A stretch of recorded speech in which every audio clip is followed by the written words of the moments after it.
Welcome to the Hamumu Halloween Home Horror Hoedown, the podcast where we watch scary movies so you don't have to. From award-winning to completely unknown, we take them all way too seriously. I'm your host, Mike Hummel. And I'm your host, Solange Hummel. Now, warning, we use a ghoulish number of spoilers, so watch the movies first. Second warning, we don't know anything about anything, so don't take us seriously as we take these movies seriously. It started out, I was like, there was no dialogue for a significant part of the time. It was like half in color, like weird oversaturated color, and half in black and white. Are we getting into this? We're getting into Has this. it started? It's definitely started. Has Something in the Dirt from 2022 started? It is so started. Because, yes, the colors, the light, the focus or lack of focus, the angles of the shots, the quiet, and yet the droning noises. That reminded me of the Outwaters, with like all the ambient noises being amped up and like basically being the soundtrack of the movie. Okay, I think this movie is a lot like the Outwaters. I agree, but I liked this movie more. Well, that's a bit of a spoiler for a later section of this podcast. Sorry. But I did too. I feel like this is how you do that. Yeah. That's what I thought. But why? What did we like more? Why did this one work and Outwaters didn't?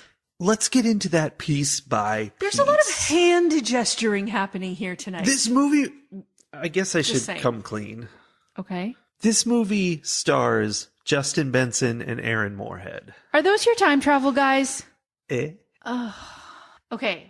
I should be annoyed that you Why made me watch would you be another of their annoyed? movies. But the thing is, I'm not, because they they're make so good. bizarro movies that are very, very good. They know what they're doing. And that's what happened with this movie is as soon as it started, and especially just in the early going, I felt this imagery pounding into my skull, the sound and the sights and the way they were acting and the whole environment. This movie is in LA because it is a very LA movie. And I think it's partly about LA. Oh, I think it was significantly about LA. Cool. Yeah. I'm down with that. Yeah. And it has that feeling, which as a kid who grew up in San Diego and was like outside on lazy summer afternoons, all the sound, the droning sounds, a lawnmower in the distance, the traffic on the highway, the bugs in the grass. The airplanes constantly going overhead. I have comments on those airplanes. Okay. All of these The different... fluctuating gravity. No, that does not make noise. Oh, okay. All of these things are droning sounds, and the light that they put into this movie, it was hot. You were like, oh, this is hot. Mm-hmm. And it was sweaty, and it was summer in California, and it was artistic. It was. And again, I go back to like, okay, they were doing exactly the same thing about the desert. What was it? Arizona? Maybe. I don't remember where they were. Anyway, they were doing the exact same thing about like camping in the desert with Outwaters. And it didn't hit the same way. And is that because we aren't as familiar with that? Because I didn't, like, hearing you talk about it, I absolutely agree with you, but I didn't have that same, like, reaction to it. But I didn't grow up in Southern California. I grew up in a very different place. Yeah. So it's interesting that it captured that feeling of growing up so accurately for you. Yes. And the Outwaters was insane and pitch black. There is that. Okay, so we sound very enthusiastic about Something in the Dirt at this point. I do want to say it took me a long time to really decide that I liked this movie. It is tricky. Probably like the first half of the movie, I was very on the fence, where I was intrigued, but also mildly annoyed by how surreal everything was. Exactly. That's why I'm saying this was the Outwaters done right. Because both of them, we don't really know what they're about. They're just, I think the Outwaters was artistic, even though whatever. Even though it made you very angry. But this is also very artistic, and it's hard to figure out what's really being said. And I think the real difference is with the Outwaters, I got very little out of it. With this one, there are a lot of different things it makes me think about, and I have ideas about what it can mean. They both were trying to think about, they were both grappling with big ideas and kind of like this whole, you know, the mind-blowing concepts that come to you when you do a lot of drugs. Yeah. The difference is, they did. I feel like Outwaters, they were still doing the drugs while they were making the movie. Yes. And this one, they did a bunch of drugs, had a lot of big ideas, and then sobered up and made a movie about it. That is a way better system, yeah. Yeah, there was a lot. There was almost too much, and I think that's part of why I struggled for the first half, was there were so many things that could have been the whole thing that the movie was about. And these two guys just throwing these like big philosophical world analyzing thoughts at each other at rapid fire pace. Yeah, because the movie is about Levi and John. Levi moves into the apartment. John is already living there. And very quickly, they encounter supernatural phenomena, which is like this glass thing that they've been using as an ashtray, floating up in the air and spinning around in the air and shooting light everywhere. And so that's crazy. And so they spend the rest of the movie trying to make like a documentary about it and filming it so that they can get rich. And that's the movie.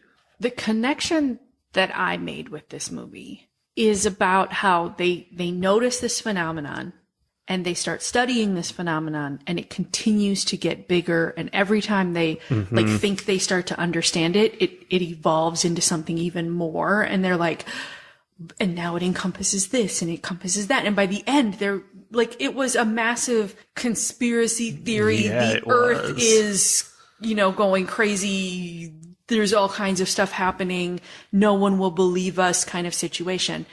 And it made me think about, you know, and maybe this is connected to that whole drug piece of it, but it made me think about how when I am starting to feel like I'm getting sick, or I have an injury, or there's some like minor little thing that I notice, you know, oh, my tooth hurts a little bit. And then that's more, and like I obsess more and more and more about that thing until it becomes like the only thing I can think about, until like my whole body is just focused on this one tooth, even though I don't think anything has changed much between when I first noticed it and what I'm feeling later on, but it becomes all encompassing. And I think that's what it felt like to me, like that they had this, the world was going on like normal, but they found this thing. And then they were feeding into each other. Every time one of them would start to sort of be like, yeah, okay, I think I'm out.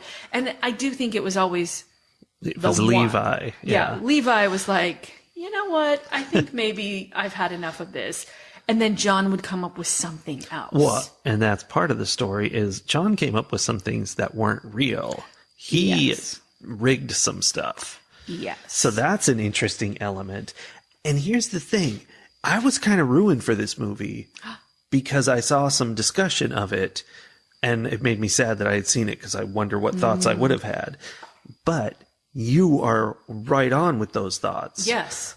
Because it's all about that conspiracy thinking and diving into that rabbit hole, and it, you know, everything you see might fit in, and you can explore that and expand it to incorporate that, and it just grows and grows and spirals. Tying it to like the idea of somebody who's first introduced to like flat earth theory. Yeah. And is not immediately mocking it for the stupidity that it is, but is like mildly like, I hadn't thought about it that way. And then, you know, 6 months down the road, they are, you know, leading some flat earth convention, and wherever. And yeah, it happens that way. I recommend the documentary Behind the Curve. It is very funny and very sad. True. The other one that I'm thinking of is the QAnon one, like something about a storm. Oh. Beyond the Storm or something. Yeah, I don't know what it was called, but yeah. Because it was that same, like there were people who were sort of vaguely interested and then pretty soon are so deep into it that when they realize, you know what, I don't think I believe this anymore, they can't get out because they're escape. Stuck. Yeah. So I want to talk a little more about the characters because we have Levi, we have John, and we've already mentioned... Those are the characters. Right? We've already mentioned that... And the ashtray or the ashtray's a big energy character. that lifts the ashtray? I don't know. Anyway, we've already talked a little bit about how John went to extreme lengths to keep Levi engaged in their conspiracy theory. Yeah, and there was, like, that's a part of the story is that friendship thing. And, like, he didn't want to lose him. But we haven't mentioned yet that Levi has a bunch of things in his past that kind of slowly come out, that he's on the sex offender registry. He has like this criminal background because of something that happened where he was stealing something for his sister who was a drug addict and she died. And like, there's all this stuff that kind of John sort of uses, I think, in that he learns about it. And then he kind of uses the fact that there's this past that Levi is not proud of and maybe has some shame around. And he kind of uses that to keep him around. Yeah. And to manipulate that relationship. Yeah, basically John is the villain of this film. He is. And it's funny because all throughout, like, they keep dribbling out these facts about Levi that are making you think, oh, here it is. Now we know that Levi is this creepy guy. But every time it's like, yeah, he's on the sex offender registry because he peed on a building and got caught. Like, he has this criminal record for stealing things. He was trying to help his sister, and apparently his sister told him it was something that belonged to her and he was just trying to get it back. Right. And so every time you think, oh, Levi's a terrible person, later it comes out that Levi's kind of just a naive, kind of fumbling through the world kind of person. Yeah, he's not a successful human being. No. But then John, who seems like he's like kind of got it all together at the beginning, by the end, he is the terrible human being. Well, and there's so many little things that come out about him. He's been like, he's not doing okay at all. His ex-husband is like funding his life, just showing up and giving him checks every so often because he's not making any money. Against his will, apparently. Yeah. Like he's sort of... It's a bad situation. Makes it seem like everything is all good and he's living in this place and he's been here long term and he's so settled. But yeah, he's being funded by someone who's just like, if I don't give this guy money, he's going to die. I don't know. It's not good. And he's a member of a cult that is like an apocalypse cult, which is very on theme. This is all very much end of the world stuff. But, as far as he's concerned, it's just like, it's a regular church. It's just like themed around the apocalypse. Themed. It's just a theme. It's just a fun little theme. He breaks into a building at one point in order to prove something. It's after he gets the check from his ex-husband.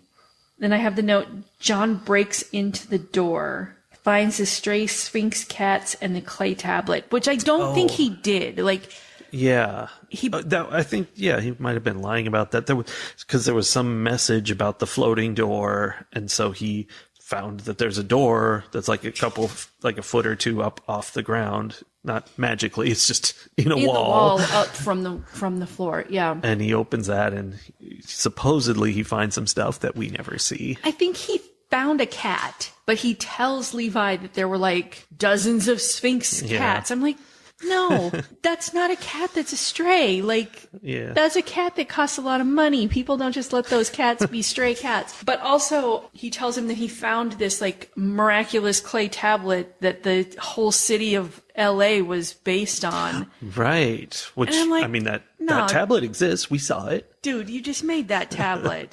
Out of Play-Doh. He might have made it. I 100% think he did. There were several mysterious clues that he definitely planted. Yes, I got the sense that he made a clay tablet based on the layout of LA and then brought it to Levi and was like, look, this ancient clay tablet, this like, you know, the guy who created LA.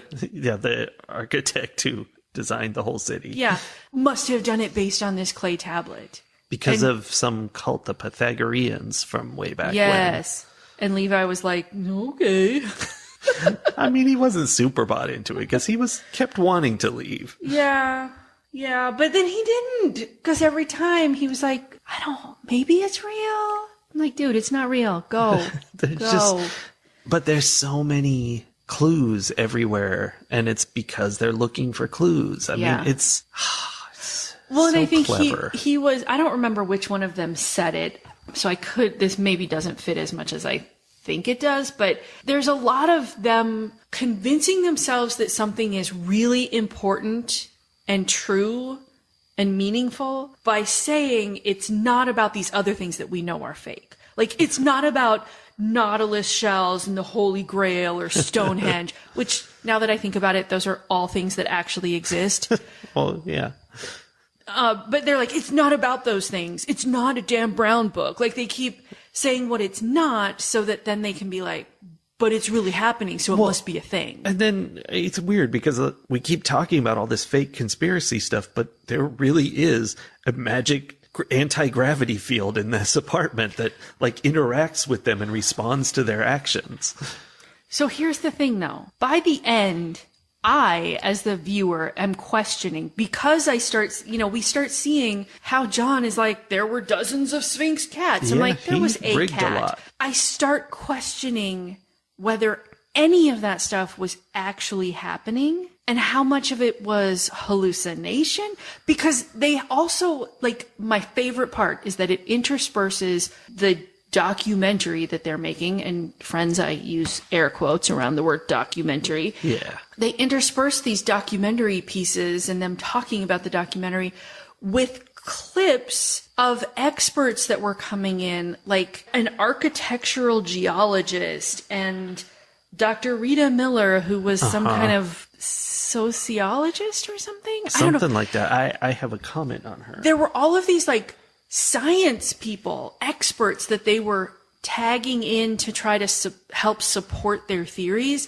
And the further you get into the movie, the more adamant these experts are that there was nothing happening. Whoa. These people were crazy. And at one point, one of them is like, there was a gas leak in this or under this building, and everything that they did and said was keeping with the side effects of gas poisoning. I mean, that makes sense, because one part of this whole thing was that at some point, and this does not make physical sense, but they left a bunch of hard drives too close to the equation closet, which is weirdly hot. It's been weirdly hot the whole time, and that melted the hard drives, which is insane. There's no way it was that hot. So all this footage that they collected over months and months was just gone. And so that was a big part of the no one believes this anymore. Right. And I assumed that John had destroyed the footage because he knew it wasn't real, and he that was a way of protecting the fantasy or the hallucination. Also, connected to this whole gas leak thing, everything got worse and more dangerous every time they closed the windows. Oh, yeah. And they had to keep the windows open or everything got too hot inside. I'm like, oh, yeah. Did it? Or are you just really hallucinating more? What if you figured out the whole thing? Like, it was the briefest mention. Yeah, that was the thing. And it was the geologist, because they had asked him, because they were worried about earthquakes that were happening. And, like, is the building going to fall down? And so they had him come in and, like, verify for them whether it was safe to stay in this apartment building. Yeah. And he was like, I didn't see any of the things that they saw, but there was a gas leak. There were, there were these pockets of gas or something like that. I forget exactly what he said, but yeah, there's just so much to attach to. Like, the first time they see this phenomenon, it's very interesting the way it's shown, and maybe it's just the way I saw it, because the light from it's light hitting this, glass sculpture that's got a lot of complicated shapes to it. So when the light hits it, it's blinding. It goes everywhere, and the whole screen is almost totally white, and you can't see what John says is happening. John is the one who sees this and calls Levi in to come see it. He's like, you got to come see this. I never saw it float that time. Like, I was like, it's just, there's so much light. It looks like the sun is coming in the window, hitting this thing and blinding everyone. But then later you totally see it floating very clearly.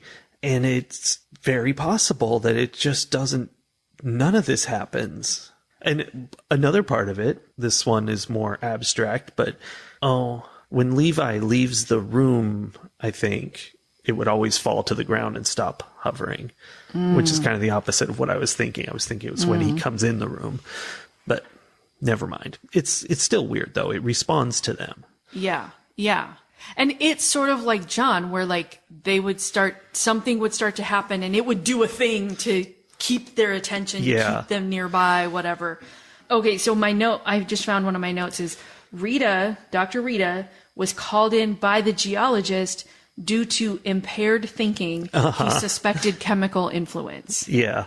Yeah. There was a lot of impaired thinking going on. Yeah. Now, at the beginning of the movie, probably in the first 5 or 10 minutes, Dr. Rita, before we even know her, is being interviewed, and she says, it doesn't really matter what happened here, what the phenomenon was. What matters is how it affected these two guys. And that is what it feels like the whole movie is about. That was like oh yeah. Because away from all of the phenomenon that they're studying, they're making this documentary about, whether it's right or wrong, the fact that they think there's something happening is what brings them together. These two guys who fairly quickly realize that they don't really like each other. There's not a lot of overlap in their interests or how they function in the world, but it keeps them together and in each other's orbits and influencing each other in ways that then they have these like very interesting conversations or conflicts over different ideas, and different things come out. They're trying to have a relationship and really, really struggling. And I thought that was an interesting piece about it too. Well, and when I see these directors, these writers/directors, these auteurs, first time I know they're your favorite people in the world. Yes. The first time I ever saw them was Resolution, which is a movie that through a lot of reading about it, I came to understand is about filmmaking in an abstract and interesting way. It's a 5+. And that's what I'm thinking here. This movie is set in LA. It's about LA and this blinding phenomenon that affects these guys and, the crazy special effects. But what matters is not that. It's how it affects the people. The characters are supposed to be what it's about. Yes. Especially, and here's another one of my notes that I think I didn't realize was as much a part of the core of the movie as it is now that we're talking about it. There's a scene where they're fighting and their characters have solidified enough by that point. Like we know enough about John's church situation and we know enough about, kind of Levi's background and everything, that the note that I wrote was, this is a fight between a slacker and a fascist. Oh. And when you think about it, is that not LA?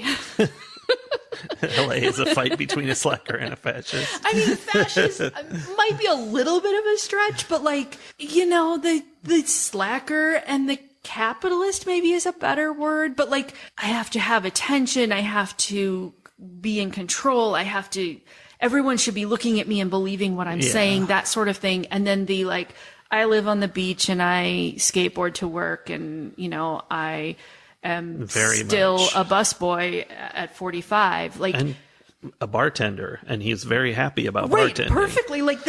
They're not saying that in a bad way. They're like, this is what I want to do with my life. I don't have to have any more responsibility than this, and I'm totally okay with it. That is a very, maybe not just LA, but to me, that's a very Southern California, vibe, is those two cultures clashing constantly. Okay. Okay. A lot of deep thoughts. Uh-huh. But here's an entirely other thing that this movie thinks about and attacks. And before I say it, I just want to say that's the difference between this and Outwaters. Okay. All of these things are going on, and you can tell they all mean stuff. We've talked about so many different things, and I don't know what's right, and it doesn't matter because it's art and you interpret it. I knew that stuff meant stuff in Outwaters But not too, like but I had this. no idea what. Exactly. Even after thinking about it and talking about it, I still was like, I don't know why there are donkeys. I don't know. There were definitely donkeys. Okay. Anyway, you were going to say. The other thing in this movie is, first of all, did you even notice the subtle trickery with the airplanes? No, and you know what? There was a part of me at one point where I was like, ugh, the airplanes are, I'm sure there's something there. I'm missing something. There sure was. What was it? Those were not real airplanes. They were CGI airplanes because they were doing things airplanes don't do. One of the later ones, you could think, oh, it's just taking a turn. Because they were flying along and they would turn, but earlier on it wasn't just turning, it was like slip sliding. Like they would get off kilter and out of whack. And it was, you only see them like through this gap between buildings. So it's real quick and it's, you might not notice it, but it's just that off kilter. Something is wrong here. And you could think of it in very material terms of this gravity field is in their apartment and it's screwing up the airplanes going over, which is fun to think about. But also it's the whole movie is feeding you this apocalyptic, things aren't right kind of feeling. It really had an energy of like, the pocket movie which it was, where you are just following a very small cast of characters. You have no idea what's going on around them, but if there's hints at what's happening around you. Yes, they're in the middle of something. It's like Shaun of the Dead, where it's so much about one character and what that one character is noticing that it's not until you've watched it a couple times maybe and you start looking around in the periphery and seeing like, oh, we see everything that's happening. We just didn't pay attention to it because we were so focused on what the character was focused on. Yeah. And this felt like that. Like I was so focused on these two guys and what was happening to them. But I also felt like if I could have seen beyond the buildings, the world was probably burning down around them. And they were just very focused on their fluctuating gravity field. Yeah. But also maybe not. Because I don't think any of it was really happening. Well, yeah, there was impaired thinking. Yes. But that's not all about the airplanes. Okay, what else? Because throughout this movie, and certainly early on, there's a part where John, this is when we first learn John's a liar. John is like, oh yeah, the guy who lived in that apartment jumped out the window and landed right there where you're standing. And the camera jumps out the window and falls down to where he's standing. And it's, kind of jarring to watch descending to the ground. Throughout the movie, many more times, probably 4 or 5, a camera is thrown to the ground or a drone goes down or whatever. And we get that view of plummeting to the ground from the sky. And then the movie ends with Levi mysteriously floating out into the sky and disappearing. For all we know. Well, but then doesn't he then fall out of the sky and end up smashed on the ground somewhere? And because they gave John his ashes, or at least John thinks they gave him his ashes. Is that how it did? I thought they never found him for some reason. There was a shot of him all bent up and folded up in front, on the ground somewhere. Okay. But I don't know. I wasn't entirely following all of it. Neither was I. That's the fun. So that's throughout the whole movie, we're pre-seeing him falling from the sky from a great height. And he's afraid of it. He's afraid of it for the whole movie. And I was thinking, okay, here's this guy. He's a slacker. He only wants to be a bartender. He's afraid to get up high because he will fall so far. The whole movie. Like in a don't take risks in your life kind of a way? in life. Oh. It's in there. That's not. Super deep. Also, his sister fell off of a tall building at the construction site and died. And so I'm sure there's like, that is trauma. absolutely part of that story. So that's a part of the whole thing. Interesting. But it's all different parts and it all goes together. And this is definitely one of those movies where you're going to watch it. You want to watch it carefully. You want to pay attention. You want to follow it. I did not do that as well as I could have, I don't think. And then you probably are going to want to watch it again because once you've put all the pieces together, the stuff at the beginning is going to mean something different the next time you watch the movie. There's just a lot there to think about. Layers.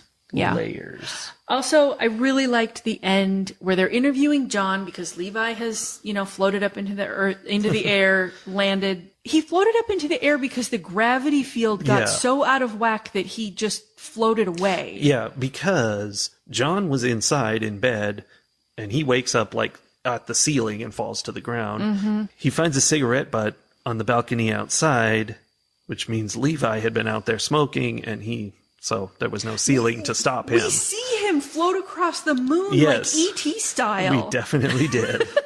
and then he, landed, whatever. So like we see this whole thing at the end, which was very fantastical. But then they're interviewing John, and one of the last things he says is, some of my figures were off. Some of my figures were off. The interviewer asks which ones, and he just says, some. Yeah. And but that's basically the end of the movie. I mean, that's more of that. We don't really get all the details on anything. I love an unreliable narrator.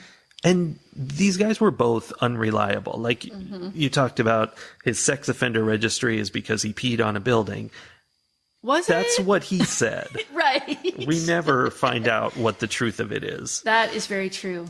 I would like to make note of the fact that in my 2.5 pages of notes that I took on this movie, because I was so sure I wasn't understanding it and I wouldn't remember any of it, I have multiple times where I tried to draw the shape that they keep seeing, which is very simple. It's a bunch of triangles. It's essentially, like a 90-degree triangle, but the way it's put together into the shape, I could not get right. So I have so many sketches in my notes trying to make that shape. I know, because you're part of the cult now. I was getting there. It's like it had, as soon as I saw it, I was like, oh, that's the golden ratio. But it's not. But it's related to the golden ratio. It's a bunch of triangles in a spiral using the golden ratio somehow. But like they said, it's not a Nautilus shell. Right. It's definitely somewhat different from the golden ratio, and they kept saying that, except that it is related. And apparently all of the architecture in LA is built around it in some way. Yeah, at least in their conspiracy. Indeed.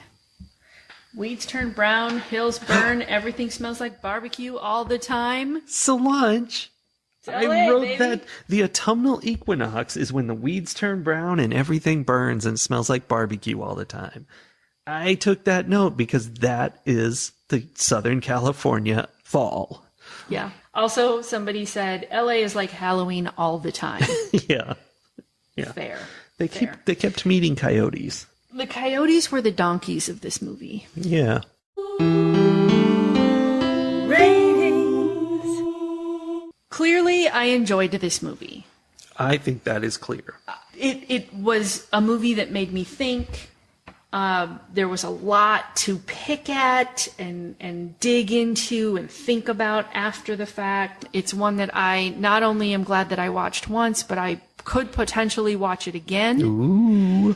The only thing that might stop me is that it is so surreal. It's pretty surreal.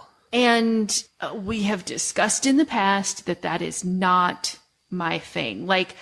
I don't want the surreal movie. I want the movie where there's a mystery and a detective comes in and finds all the clues and puts them all together into a puzzle piece, puts all the pieces together into the puzzle, and we see the clear picture and we know exactly what happened, and someone probably confesses at the end and explains exactly how they did everything. I am a concrete thinker. Mm-hmm. That being said, once again, Benson and Moorhead have created a movie that is chock full of things I don't like in movies. Or I know, or that make movies harder for me to understand and enjoy, that I have still enjoyed, which to have it happen once is pretty special. Twice, I was shocked. It's now happened 4 times that these guys made movies that I would not think, if someone described it to me, I'd be like, that's not my movie. I'm not going to watch that movie. But I watched it, and it was definitely my movie. It's mind-boggling. How would you describe it? I mean, that's the thing. If you start to describe this movie and you're like, well, so it takes place in LA and it's sort of like these guys are on like some kind of weird drug trip. They're hallucinating something about this phenomenon. And then there's a bunch of interpersonal relationship stuff that happens in there too. And we don't know what happened. Like, we have to figure out whether any of this is real. I'd be like, yeah, that sounds like a lot.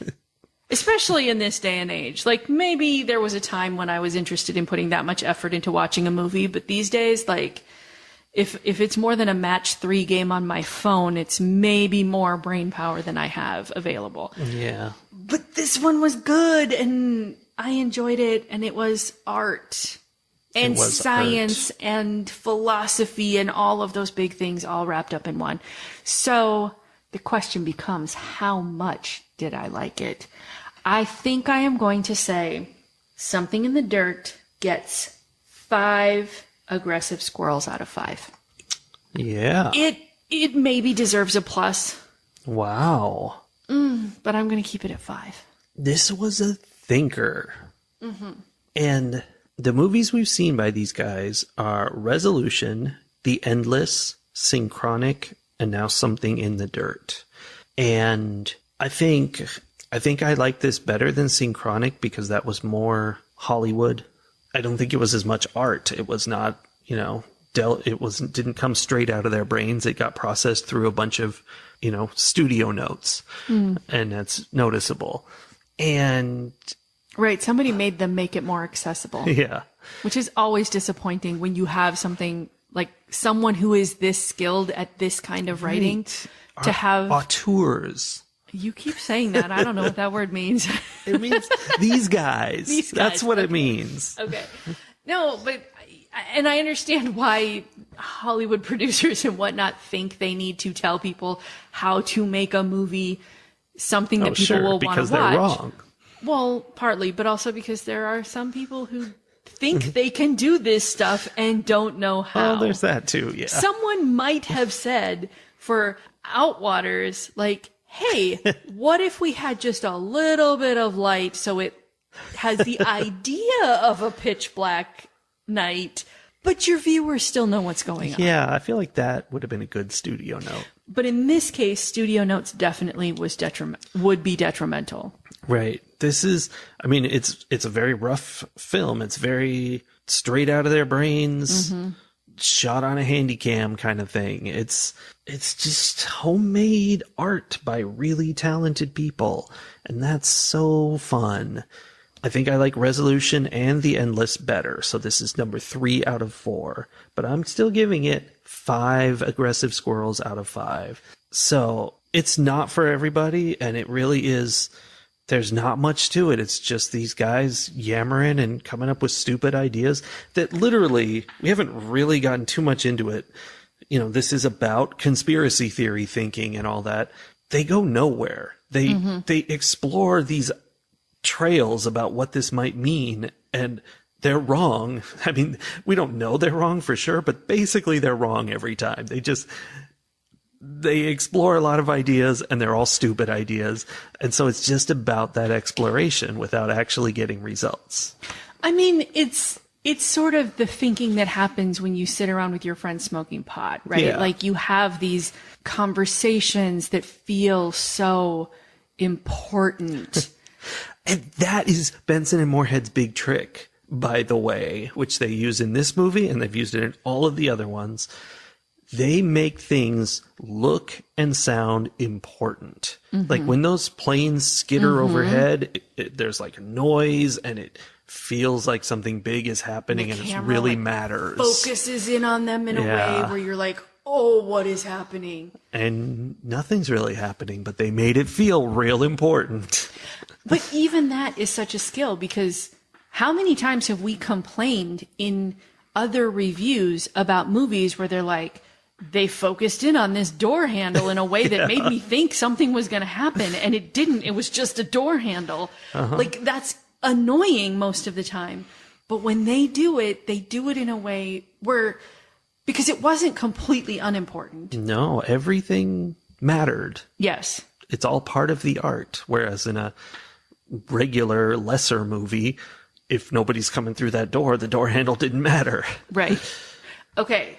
Various connections that I have made that are not anything like this movie, but maybe if you put all the pieces together, you sort of get an idea. I've got some too. Every single piece matters. Every single thing on every set, every word, everything matters and is artistic. 100%. You know who I'm going to mention. Rob Zombie, House of a Thousand Corpses. Of course. That's how he does his movies too. Like, every single iota of that movie is meaningful and was chosen with intent. So there's that piece. The dialogue and the complete, like, just wandering around and not getting anywhere, but also feeling very deep and meaningful and like you maybe got close to something. Very Kevin Smith. Yeah. Which makes sense. And the movie that came to mind for me was, this is an obscure reference, but Murder Party was a movie we saw where, you know, they were they sent out invites for people to come and they were going to murder whoever came. But instead they end up spending the whole movie having this pointless, very Kevin Smith conversation. Yes. And that's kind of the whole movie. And I think it comes down to that whole thing about how it's not the phenomena that matters, it's how it affects these guys. It doesn't matter that their conversation is stupid. Mm-hmm. It's how it relates to the two of them as they relate to each other. It's about people, which, you know, I don't like that. Oh, it also had a very, and they knew this, like they lampshaded this, but it had a very like X-Files vibe to it too. Yeah, there was a lot of X-Files going on.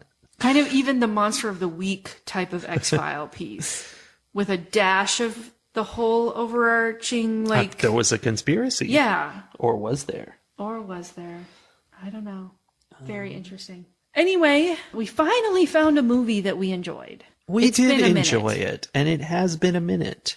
I mean, I kind of feel like this was The Outwaters, but it was so much better.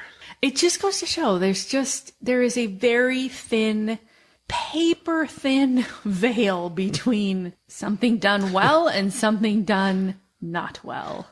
And not even things that you consciously are aware of, because it took a lot of thinking and talking and pulling it apart for me to even really understand why did one of these movies work for me and the other one not.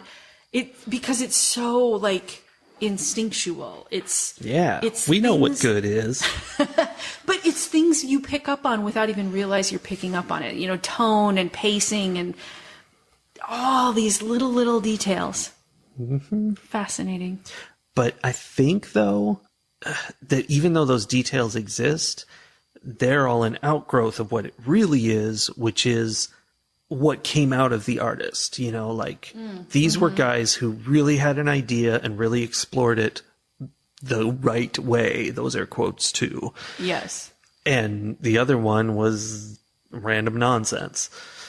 And, you know, maybe he was being just as artistic, but it felt like he was like throwing spaghetti at the wall and hoping it made something artistic. There's an element too, I think, of understanding other people. Like, you can have all these deep internal thoughts in yourself, but if you don't know how to express them in a way that other people can connect to and understand, relate to, that's the art. It strikes them as like, what are you even doing? Like, I don't understand. And I think, you know, probably if we were to dig into the people behind these two movies, my guess, and this is pure speculation, my guess would be that we would find that some of them were better at empathizing and connecting with other human beings than the other ones. Because you have to be able to do that in order to express yourself in a way that people can connect That's to. probably the secret.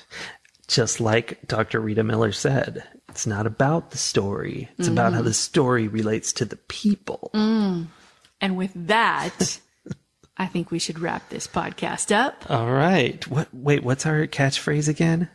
Something about being in the dark and I don't something. Remember. Stay in the dark, everybody, and we'll light up a new flick and smoke it next week. No, that was not it. We're gonna roll up a movie and smoke it. I think that's what it was. I think you've been watching too many drug-themed movies. Kevin Smith movies. All right. We'll see everybody next week. Bye. Bye.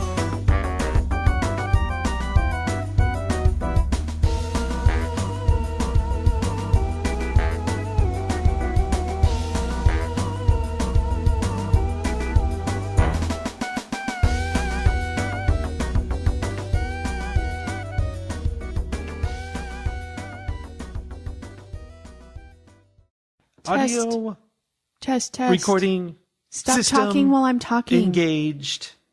So rude. Yeah, but it's picking up sound very nicely, I think. Delightful. What are these being snuggleballs under there?